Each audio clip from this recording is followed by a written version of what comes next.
Now, I've heard mention of regular implants and mini implants, minis. Yes. What is the difference between the minis? Well, I'm guessing that there's more than just the size. yes, I do have, Corinne, I have a model here showing mini implants, and the size is a definite aspect difference between the two, but the minis are usually less than 2 millimeters in diameter, but the standard, what we call standard, or the regular implants are at least 3.5 to even 6 millimeters in diameter. So they're a little bigger. Quite a around. bit bigger. Yep. They almost mimic the size of the root form of the implant. The minis are more, again, for a retentive component of like, say, a denture. Now, is this what's called an overdenture? Yes, and you can see that there are little housings within that denture that are able to have an attachment or a little O-ring within that housing that snaps over the ball portion of or the top portion of this little mini implant. And you can do that same type of retentive components with standard implants too.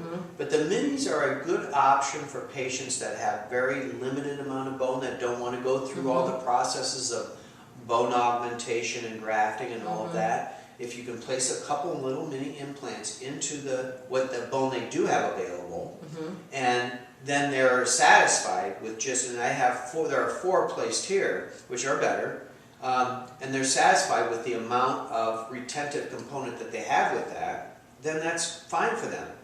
But some people like to have more of a fixed feel like their own teeth. Yep. And the minis will not give that completely because they're not meant to be loaded with the full force of the bite. Yep. Yes, they're meant more so just for retention. So just to stay in better as a denture instead of sliding around. That's exactly it. It's mostly for the retentive component. But for anyone who's had any kind of a denture, they'll very much appreciate the amount of retention that they'll get and extra better function from that support, and somewhat support, but mostly retention of those mini implants, holding the denture in place and allowing for better function. And you can see how well it snaps in. I mean, that's pretty tight. And it'd be the same thing for that patient. That for those types of patients, especially the lower denture that just sits over top of the ridge, there's not much of a retentive component at all.